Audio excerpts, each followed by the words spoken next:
আসসালামু আলাইকুম। প্রিয় দর্শক, লক্ষণ ভালো নয়। কখন কোত্থেকে কি ঘটে যায় কিছুই বলা যায় না। আর এই যে প্রথমেই লক্ষণ ভালো নয় শব্দগুলো ব্যবহার করলাম, তারও বিশেষ একটি কারণ রয়েছে, আমি সেই বিষয়ে পরে আসছি। আপনারা জানেন যে শিক্ষামন্ত্রীর পদত্যাগের দাবিতে হঠাৎ করেই একসাথে সারা দেশ উত্তাল হয়ে উঠল।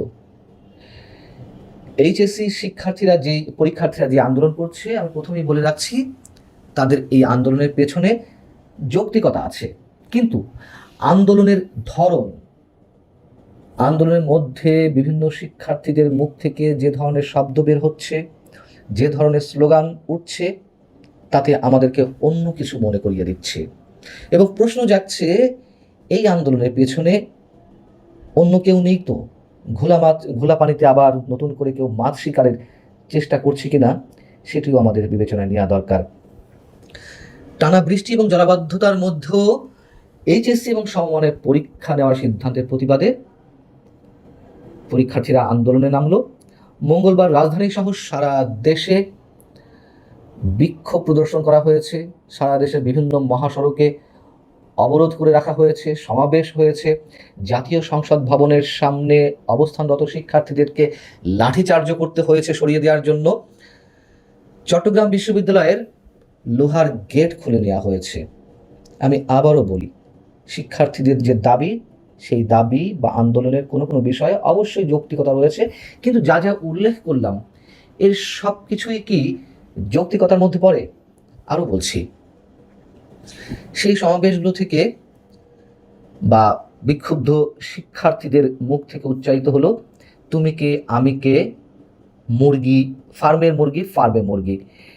এটি আপনারা জানেন যে গত রাতে শিক্ষামন্ত্রী হোয়াটসঅ্যাপে একজন অভিভাবকের সাথে কথা বলার সময় তিনি প্রসঙ্গক্রমে বলেন যে ওরা তো ফার্মের মুরগি, বৃষ্টি লাগলেই, সামান্য বৃষ্টি মাথায় পড়লেই জ্বরে পড়ে থাকে 3 দিন।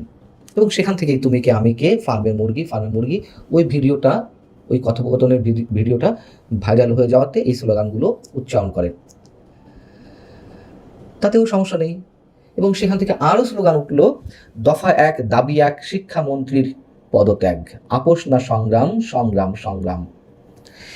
এই যে নানান ধরনের স্লোগান, তুমি কে আমি কে, রাজাকার রাজাকার, আরও যেসব স্লোগান উচ্চারণ করেছে, এইগুলোর সঙ্গে আমরা পুরনো অনেক কিছু মিল খুঁজে পাচ্ছি এবং ভয়টা সেখানেই। 24-এর কোটা বিরোধী আন্দোলন থেকেও এ ধরনের অনেক স্লোগান উচ্চারিত হয়েছিল, মুক্তিযুদ্ধের স্লোগান উচ্চারণ করা হয়েছিল, বঙ্গবন্ধুর নামে স্লোগান দেওয়া হয়েছিল। এবং এই যে আন্দোলনটি শিক্ষামন্ত্রীর পদত্যাগের দাবিতে, সেই আন্দোলন থেকেও জয় বাংলা জয় বঙ্গবন্ধু স্লোগান দেওয়া হচ্ছে। শেখ হাসিনা আসবে, বাংলাদেশ হাসবে। কেউ কেউ বলছেন আমরা শেখ হাসিনাকে তাড়িয়ে ভুল করেছি, তাকে আবার ফিরিয়ে আনব। তাহলে বিষয়টা কি?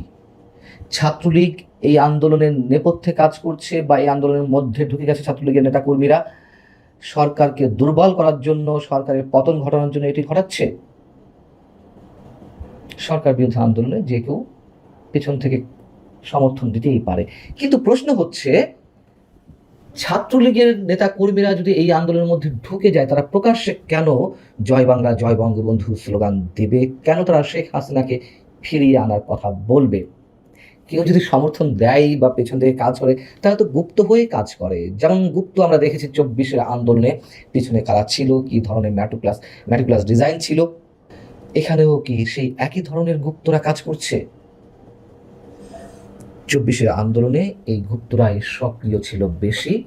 এবং ওই যে বিভিন্ন স্লোগানগুলো, সেগুলো কোত্থেকে আসছিল, কারা তৈরি করে দিচ্ছিল, সেগুলো এখন আমরা সবাই জানি। আবারও বলছি, এইচএসসি পরীক্ষার্থীদের যেই দাবি, সেই দাবিগুলোর পিছনে যথেষ্ট যৌক্তিকতা রয়েছে, তবে আন্দোলনের ধরনটা আমার কাছে অস্বাভাবিক মনে হচ্ছে। এদিকে জামায়াতের আমির ডাক্তার শফিকুর রহমান তার ফেসবুক পেজে একটি পোস্ট দিয়েছেন, সেখানে লিখেছেন, লক্ষণ ভালো নয়। তার এই পোস্টের সাথে আরও অনেক বিষয় রয়েছে, শুধু এটুকু নয়।